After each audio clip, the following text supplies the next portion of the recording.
Hello, beautiful soul. I'm Aurora, and welcome to Twin Flame Journey, a space where we explore the deeper meaning behind soul connections, divine timing, and the path that leads two hearts back to union. If you've been feeling the signs, you're in the right place. I used to think people face the truth when they are ready. Now I am not so sure. Sometimes people face the truth when the lie stops protecting them, when the story they have been telling themselves no longer works, when the silence no longer feels peaceful, when the distance no longer feels powerful, when the distraction no longer numbs the ache. And for the divine masculine, this moment can be terrifying, because the truth about the bond is not always soft. It is not always romantic. It is not always, I love her. Sometimes it is. I ran.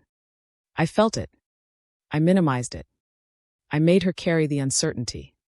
I called it confusion because admitting the truth would have changed me. That is the part no one wants to sit with. The bond does not only reveal love. It reveals fear. It reveals avoidance. It reveals the places where he wanted intimacy, but did not know how to stay present inside it. So what finally makes him face the truth about the bond? Not always her words. Not always her tears. Not even her love. Sometimes what finally makes him face it is her absence. The quiet after she stops explaining. The heaviness after he gets exactly what he asked for. The memory that keeps returning when there is nothing new to react to. The realization that he did not escape the bond. He only escaped the moment where he had to be honest about it. And then something happens. The bond stops feeling like something outside of him. It becomes a mirror inside him. A mirror he cannot put down. That is where this story begins. Chapter 1. He faces the truth when distance stops feeling like freedom. I used to believe distance was always a sign of detachment. If someone pulled away, I assumed they were choosing peace, choosing themselves, choosing a life where the connection no longer had the same hold. But I have watched enough avoidant hearts to know that distance can be deceptive. Sometimes distance is freedom. Sometimes distance is fear with a cleaner name. For the divine masculine, the first stage may feel like relief. He steps back. He stops answering with the same warmth. He creates space. He tells himself things were getting too intense, too emotional, too complicated. And for a little while, his nervous system may calm down. No hard conversations. No vulnerable eye contact. No feminine energy reaching into the places he does not know how to explain. No pressure to become honest before he feels ready. He thinks, this is better. But then the relief fades. That is usually where the truth begins knocking. Not loudly. Quietly. In the spaces he thought would feel peaceful. He may be driving home, one hand on the wheel, the radio low, the city lights passing over his face. Nothing dramatic is happening. No message from her. No argument. No external trigger. And still, there she is. A memory. The way she looked at him when she knew he was hiding. The way her voice changed when she was trying not to sound hurt. The way she once sat in silence beside him, and the silence said more than either of them could. He may shake it off. Tell himself it is normal. People remember people. It does not mean anything. But the memory comes back again. And again. Not like nostalgia. Like unfinished truth. That is the difference. A normal memory passes through. An unfinished truth returns with weight. This is when distance starts feeling less like freedom and more like emotional evidence. Evidence that he did not leave something meaningless. Evidence that the bond did not disappear because he removed himself from contact. Evidence that part of him is still standing in the room he walked out of. That can disturb him. Because distance was supposed to prove he could live without the connection. It was supposed to restore control. It was supposed to make the whole thing smaller. But instead, distance makes the bond clearer. Why? Because when she was close, he could react to her presence. He could focus on her emotions, her questions, her need for clarity, the way intimacy made him feel exposed. But when she is gone, the bond remains without her asking anything. And that is harder to dismiss. He may begin asking, why do I still feel her when she is not reaching? Why does the silence feel full instead of empty? Why does peace feel like loss? Why did leaving not end this? These questions may not make him act immediately, but they weaken the old story. The story that said, I just needed space. Maybe he did. But now he has space. And the truth is still there. That is what finally starts making him face the bond. The realization that distance did not erase it. It exposed it. Lesson of this chapter. He begins facing the truth when distance stops feeling like freedom. The space he created does not remove the bond. It reveals the emotional imprint he could not escape. And when distance no longer protects the illusion, the silence begins telling him what he avoided. Chapter 2. He faces the truth when her silence stops feeling available. I have seen women go silent in two very different ways. One silence is still waiting. It is hurt but hopeful. Quiet but listening. Withdrawn, but still emotionally standing nearby. The other silence is different. It has left the old pattern. It is not loud. It is not cruel. It is not trying to punish. It is simply no longer available. And that silence can shake the divine masculine more than all her words ever did. While she was still speaking, he could delay. He could say he needed time. He could assume there would be another conversation. Another chance. Another emotional bridge built by her patience. He may not have realized he was relying on it. Her willingness to explain. Her willingness to feel. Her willingness to keep the bond emotionally alive while he stayed half-hidden. Then she stops. Not because she has no love left. Because something in her has come home to itself. The energy changes. He feels it, even if he cannot describe it. Her silence no longer feels like an invitation. It feels like a boundary. That is when the truth begins pressing harder. He may check his phone and feel something drop in his stomach when there is nothing from her. Not because he expected a message exactly, but because some part of him had grown used to her presence in the emotional field. Now the field is quiet. Too quiet. And in that quiet, he begins to feel what she used to carry. The hope. The warmth. The reaching. The forgiveness. The invisible thread she kept holding even when he did not know how to hold his end. This is a painful realization. He may start to understand that her silence is not empty. It is full of self-respect. And self-respect can be terrifying to someone who once depended on another person's overextension. That is raw. But it is real. He may have called her emotional when she was reaching. Now he feels the absence of that reaching. He may have called her intense when she wanted clarity. Now he feels the emptiness where that clarity-seeking once kept the connection active. He may have felt pressured by her presence. Now he feels the consequence of her no longer pressing.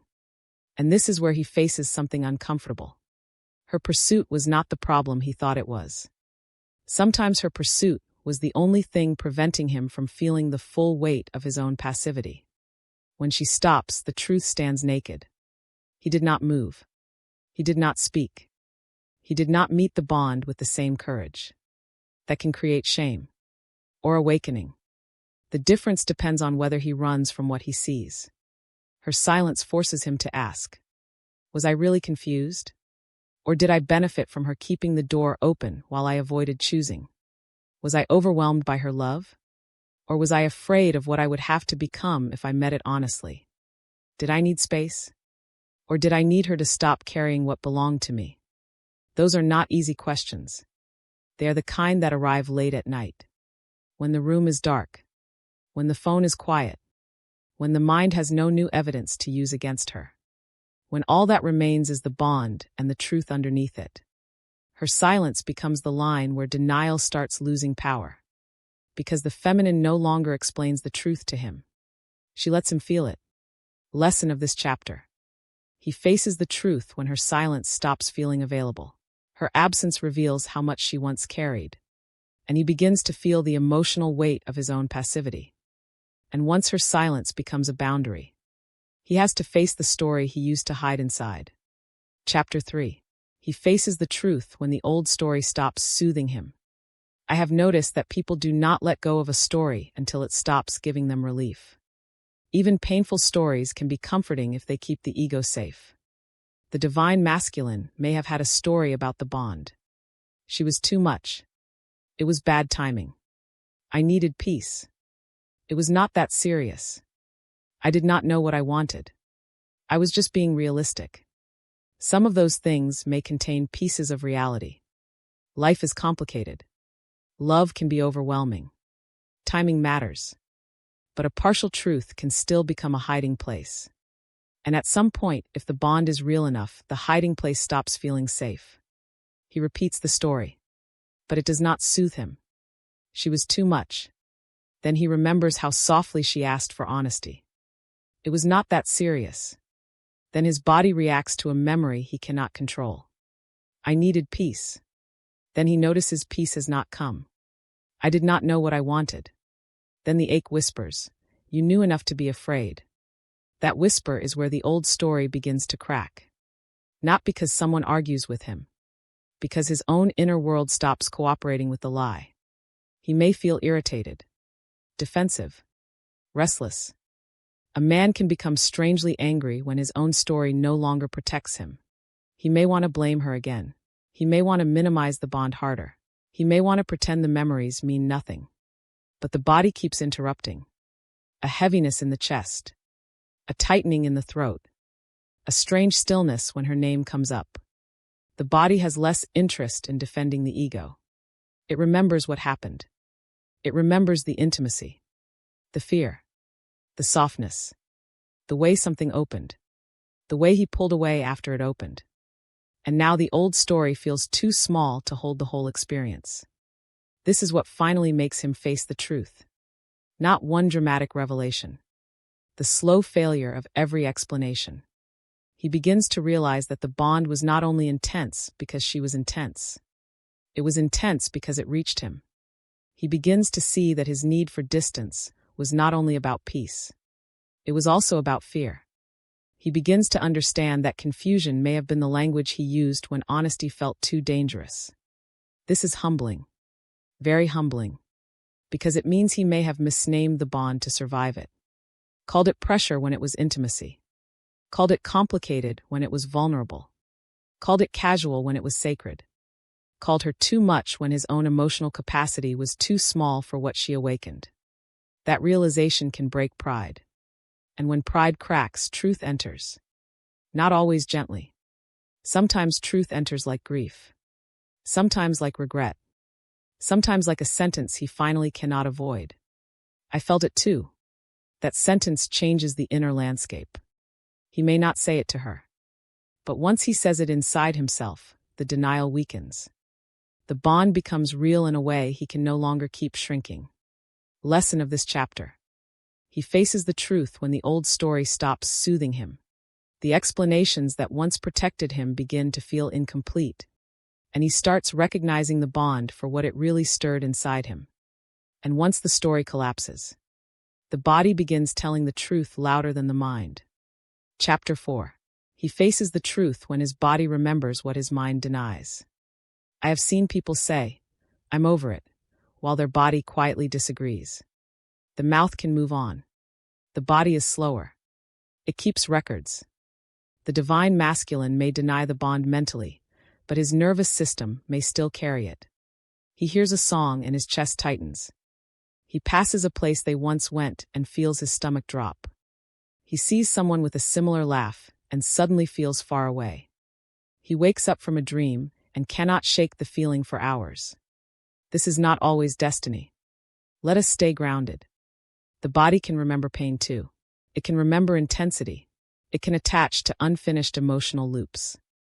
But when the memory carries tenderness, recognition, grief, and self-reflection, it becomes more than a nervous system echo. It becomes information. His body is saying, something happened here. Something reached you. Something was left unfinished. That can be deeply uncomfortable for a man who trusts his mind more than his body. The mind says, it is done. The body says, then why are you still affected? The mind says, she does not matter. The body says, then why did your breath change? The mind says, forget her. The body says, not until you understand what she awakened. This is where control starts to fail. He can avoid a conversation. He cannot always avoid a body response. He can block memories intellectually. But the body remembers the tone of her voice, the closeness in the room, the silence after a vulnerable moment, the moment he knew she saw something real in him, and the panic that came after. That panic matters. Because sometimes what he remembers is not only love. It is the fear of being loved, the fear of being seen, the fear of needing someone, the fear of losing control in the presence of softness. So the body holds both, warmth and fear, longing and alarm, recognition and resistance. That is why the bond feels hard to escape. It is not stored as one clean emotion. It is stored as contradiction. He may feel pulled toward her and scared of her at the same time. Not scared of her harm, but scared of her access. Scared of how easily she reached the hidden place. The body remembers access. And access can feel dangerous when a man has survived behind emotional walls. He may start to realize that denying the bond is no longer convincing because his body keeps telling on him. His jaw tightens. His chest reacts. His sleep changes. His mood shifts in ways he cannot justify. This is where facing the truth becomes less intellectual and more physical. He does not only think, maybe it mattered. He feels that it did. And that feeling brings him closer to honesty. Not because the body is always right in a romantic sense, but because the body refuses to participate in the ego's clean dismissal. It insists there is something to process, something to understand, something to integrate. And once he begins listening, he may realize the bond was not something he imagined. It was something he somatically experienced. And the body does not forget what touched the soul before the mind was ready. Lesson of this chapter. He faces the truth when his body remembers what his mind denies. The bond lives in his nervous system as tenderness, fear, longing, and unfinished emotional memory. And once the body starts telling the truth, he can no longer pretend the connection was only in his head. Chapter 5. He faces the truth when he cannot replace the feeling. I have learned that people often try to replace what they are not ready to face. Another conversation. Another distraction. Another person. Another version of life that asks less of them. And sometimes it works. For surface-level connections, replacement can create distance. New attention can soften old attachment. New routines can build a different emotional rhythm. But when the bond has reached something deep, replacement often fails. Not because no one else is valuable. Not because she is perfect. Not because the connection should become a fantasy. But because the feeling was specific. Her presence touched a specific room inside him. The hidden room. The one where he keeps the softer self, the unspoken grief, the hunger to be known, the tenderness he rarely lets anyone see. Someone else may be attractive, but not reach that room. Someone else may be kind, but not activate that same recognition. Someone else may offer ease, but ease does not always equal depth. This can disturb him.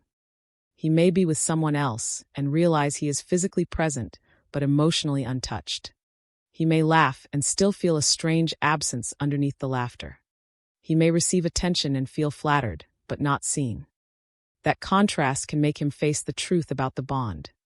He starts asking, why did she feel different? Why does everything else feel thinner? Why can I be around others and still feel alone in the place she reached? Why does my body remember her more than people I spend more time with? These questions can become uncomfortable. He may try to shame himself for comparing. He may tell himself he is idealizing. And maybe he is partially. The mind can romanticize what it has lost. But sometimes comparison is not about fantasy. Sometimes comparison reveals the difference between stimulation and intimacy. Between being wanted and being known. Between chemistry and soul recognition. Between someone touching the surface and someone reaching the wound. That difference is not easy to forget. When he cannot replace the feeling, he may begin to understand that the bond was not ordinary. Again, this does not mean he is ready. A man can recognize depth and still be unable to meet it. But recognition matters. It forces him to stop pretending the connection was interchangeable. It was not. It had a texture, a charge, a kind of emotional truth he may not have experienced before. And this can create grief, because he may realize he walked away from a feeling he cannot manufacture elsewhere. He may realize that what made the bond powerful was not drama, but recognition. She saw him. Not the whole of him, maybe. Not perfectly. But enough. Enough to make the mask feel less absolute. Enough to make his guardedness feel lonely. Enough to make ordinary connection feel safer, but less alive. This is where replacement stops being an escape route. It becomes evidence. Evidence that what he is looking for is not simply another person. It is the part of himself that came alive in the bond. And until he faces that, no replacement will fully satisfy him. Lesson of this chapter. He faces the truth when he cannot replace the feeling.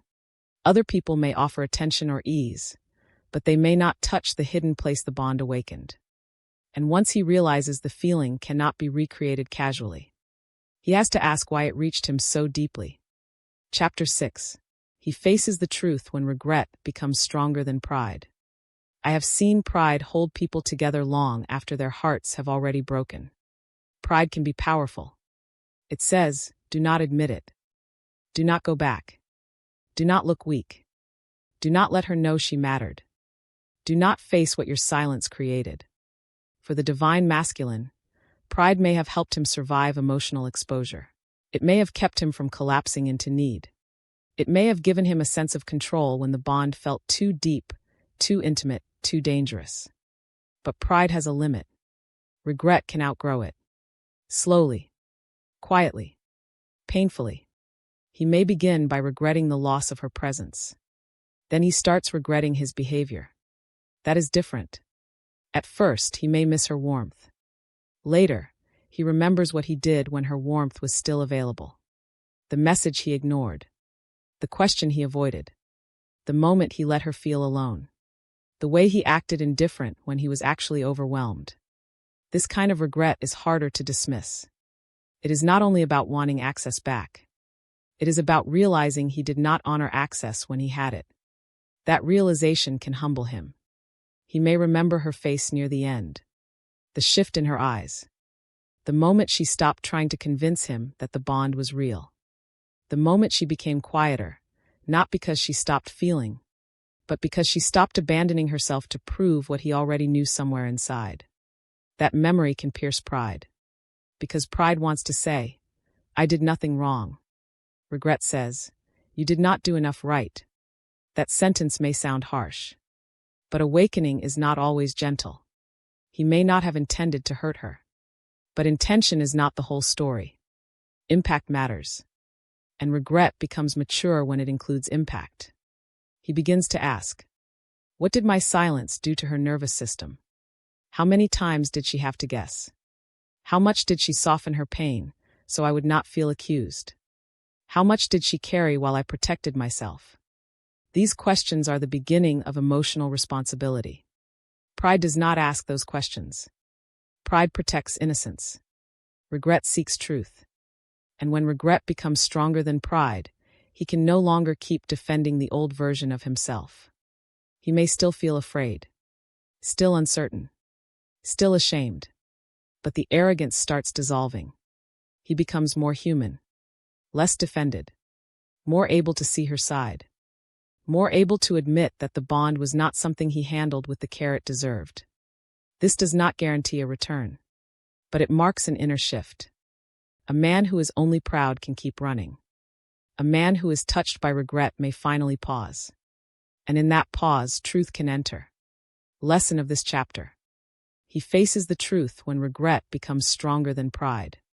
He begins to see not only what he lost, but how his silence, fear, and passivity affected her. And once pride loses its grip, he has to face the wound behind his avoidance. Chapter 7. He faces the truth when he sees the pattern is bigger than her.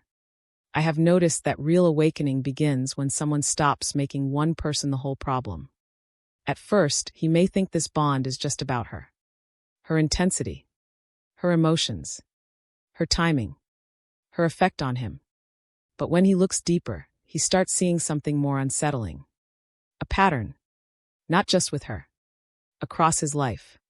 He may remember other moments, other people, other relationships. Other times he pulled away when things got real. Other times he became silent when someone needed honesty. Other times he wanted closeness, but froze when closeness required vulnerability. That is a hard realization. Because if it is only about her, he can make her the exception. But if it is a pattern, he has to face himself. He may begin asking, do I always run when I feel seen? Do I always call emotional needs pressure? Do I always wait until someone stops reaching before I understand what they gave? Do I confuse peace with emotional distance?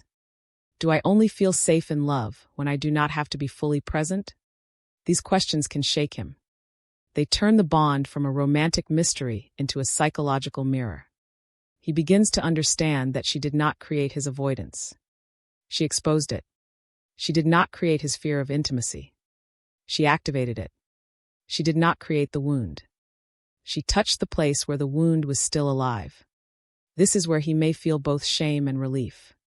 Shame because he sees the pattern. Relief because if it is a pattern, it can be worked with. It is not random. It is not madness. It is not just that she had some strange power over him. The bond became powerful because it revealed his inner architecture. The way he protects. The way he shuts down. The way he wants love, but resists the responsibility of being loved. This is where spiritual psychology becomes grounded.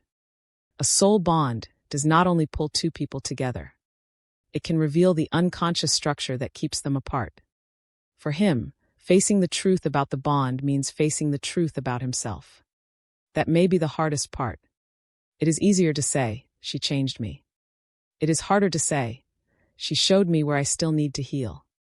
It is easier to say, the connection was intense. It is harder to say, my fear made intimacy feel dangerous. It is easier to say, I needed space. It is harder to say, I did not know how to communicate my fear without disappearing. This is the stage where awakening becomes less about her and more about responsibility. If he truly sees the pattern, he may begin to understand that even if he never returns, he cannot keep living the same way. The bond has shown him too much. He can ignore it, but he cannot unknow it. Lesson of this chapter. He faces the truth when he sees the pattern is bigger than her. The bond reveals not only his feelings for her, but his deeper relationship with intimacy, fear, silence, and avoidance. And once he sees the pattern clearly, the bond becomes an initiation, not just a memory. Chapter 8. He faces the truth when he understands the bond was an initiation. I used to think deep bonds were mainly about reunion. Now I think some bonds are about revelation. They show us where we are not free. They show us what we avoid. They show us the version of ourselves that wants to emerge but cannot survive inside the old pattern. For the divine masculine, the bond becomes impossible to dismiss when he understands it was not just romance. It was an initiation. Not in a mystical, abstract way. In a brutally human way. It initiated him into his own emotional truth. Before the bond, he may have believed he was fine. Self-contained. Independent. Emotionally controlled. Maybe even healed. Then she arrived. And something in him started reacting. He wanted her close. Then wanted distance. He felt seen. Then felt exposed. He opened. Then shut down. He cared. Then acted like he did not. The bond revealed the split. The man who wanted intimacy. And the man who was terrified of it. This is not just a love story. It is an initiation into wholeness. That is what he may begin to see. She was not simply someone he desired. She was a doorway into the part of himself he had not integrated. The part that could feel deeply. The part that wanted to be known. The part that was tired of pretending. The part that longed for softness but distrusted it. When he sees this, the bond takes on a different meaning. He stops asking only, do I want her? He starts asking, what did this connection come to show me? That question changes the entire emotional field. It moves him from obsession into reflection. From longing into responsibility. From fantasy into growth. But initiation is not comfortable. It often feels like loss, confusion, grief, the collapse of the old identity. He may feel like the bond ruined his peace, but in time, he may realize it only ruined his numbness. There is a difference. Peace is grounded. Numbness is frozen. Peace feels alive. Numbness feels safe but hollow. Her presence may have disturbed his numbness because it reached something alive underneath it. That is why the bond mattered. It made him aware of the life he had not been living emotionally, the tenderness he had suppressed, the loneliness he had normalized, the need for connection he had disguised as independence. That is an initiation. It does not guarantee she will wait. It does not guarantee reunion. It does not excuse his avoidance. But it explains why the bond will not leave him unchanged if he truly faces it. The bond asks him to become more real. And that may be the scariest invitation of all. Lesson of this chapter. He faces the truth when he understands the bond was an initiation. It did not only awaken love. It revealed the split between his longing for intimacy and his fear of being seen. And once he sees the bond as initiation, he can no longer reduce it to something casual. Chapter 9. He faces the truth when he realizes she is not there to rescue him from it. I have seen the feminine do something out of love that delays the masculine's truth. She explains too soon, softens too quickly, reassures before he has fully felt the weight of his own silence. This is not a criticism. It comes from love, from compassion, from the part of her that can feel his fear and wants to make it easier for him to come forward. But sometimes, the divine masculine faces the truth only when she stops rescuing him from the discomfort of it, when she stops translating his avoidance, stops offering emotional shortcuts, stops making his fear easier to carry by carrying it with him, stops saying, in 1,000 unspoken ways, "I understand why you hurt me." At some point, she becomes still, and that stillness is powerful. It says, "I will not hate you, but I will not save you from yourself." That is a sacred boundary, and it can awaken him more than another conversation ever could. Because when she no longer rushes to soften the mirror, he has to look. He has to sit with what happened. He has to feel the consequences of the bond without her turning the lesson into comfort. This may be the moment he finally understands that her love was not there to excuse his unconsciousness. Her compassion was not there to erase impact. Her spiritual understanding was not a free pass to remain emotionally unavailable. That realization can be painful. He may feel abandoned at first. But if he is awakening, he will eventually see the deeper truth. She did not abandon him. She stopped abandoning herself. That distinction can change everything. A less awakened man may resent it. He may say she changed.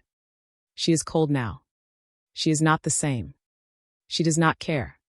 But an awakening man begins to understand. She changed because she had to. Her boundary is part of the truth. Her absence is part of the lesson. Her refusal to rescue him is not cruelty. It is the space where his responsibility can finally develop. This is where the feminine must be strong. Not hard. Strong. She may feel his struggle. She may sense his regret. She may know he is closer to the truth than he has ever been. But she cannot do it for him. She cannot make the confession. She cannot carry the accountability. She cannot turn his hidden feelings into visible change. He must face the bond himself. And the bond must ask him, are you willing to become honest without being emotionally carried? Are you willing to speak without being pulled? Are you willing to repair without being guaranteed immediate access? Are you willing to grow because truth matters, not only because you fear losing her? That is the test.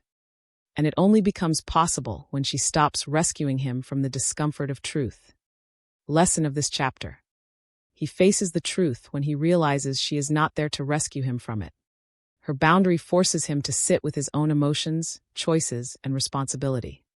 And once she stops carrying his awakening, he must decide whether he will carry his own truth. Chapter 10. He faces the truth when he chooses responsibility over denial. I want to end with something quiet. Facing the truth about the bond is not the same as feeling the bond. He may feel it for months, years even. He may miss her, dream of her, think of her in silence, feel her absence in his body. Compare every connection to the one he never fully understood. But feeling is not the final truth. Responsibility is. The moment he truly faces the bond is the moment he stops asking only, "Why do I feel this?" and starts asking, "What does this feeling require of me?" That is the turning point. Not the dream, not the sign, not the longing, not the late-night ache. The question, what does this require of me? Does it require honesty? An apology? A change pattern? A conversation? A release? A deeper healing? A willingness to stop making fear the decision maker? This is where the bond becomes real in the human world. Because a bond that stays only in feeling can become a beautiful prison. He can live there privately, miss her privately, regret privately, love privately. But private love does not repair public absence. Private truth does not heal the confusion he created. Private awakening does not build trust with the woman whose heart had to learn boundaries. So he must choose responsibility. Not as punishment, as liberation. Responsibility says, "I felt this and I ran. I cared and I hid. I was afraid and I made my fear confusing for you. I do not expect you to be where I left you. I understand that if I return, I must return with truth." Those are not easy sentences. They may never come perfectly, but the energy behind them matters. Humility, ownership, presence, a willingness to stop defending the version of himself that avoided love. That is what finally makes him face the truth. The collapse of denial, the weight of silence, the failure of distance, the body remembering, the inability to replace the feeling, the regret that outgrows pride, the recognition of the pattern, the understanding that the bond was an initiation, the moment she stops rescuing him from the mirror, and finally, the choice to become responsible. For the divine feminine, this is important. Do not confuse his private realization with your emotional safety. A man can face the truth inside and still not know how to live it outside. Watch for embodiment. Does he communicate? Does he take ownership? Does he respect your boundaries? Does he stop expecting you to carry the emotional bridge? Does he become more consistent when things are uncomfortable, not only when he fears losing you? That is where truth becomes trustworthy. And if he never chooses responsibility, the bond may still have been real. But you do not have to live inside a bond that does not become safe. That is your truth. You are allowed to honor what you felt and still choose peace. You are allowed to love someone and still stop waiting for them to become honest. You are allowed to say, "I know the bond was real, but I need a love that can meet me in reality." That is not giving up. That is awakening. Because the deepest bonds do not only ask him to face truth, they ask you to face it too. Is the connection sacred? Maybe. But is it embodied? Is it safe? Is it mutual? Is it honest? Is it asking you to grow? Or to disappear? Those questions matter. The truth about the bond is not only that he felt it. The truth is what both people are willing to become because of it. If this message touched something in you, write in the comments. Truth must become presence. Like this video if it gave you clarity. Subscribe for more spiritual psychology, divine masculine, divine feminine, soul connection, separation, and emotional awakening insights. And share this with someone who needs to remember. A bond becomes sacred only when truth becomes lived. Not hidden. Not imagined. Lived. Lesson of this chapter. He finally faces the truth about the bond when he chooses responsibility over denial. Feeling the bond is not enough. Real awakening begins when truth becomes honesty, accountability, presence, and changed behavior. Thank you for spending this moment with me. If this message resonated with your soul, remember to subscribe and continue this journey with us here on Twin Flame Journey. And always remember, what is meant for your soul will always find its way back to you. Until next time, beautiful soul, trust the journey.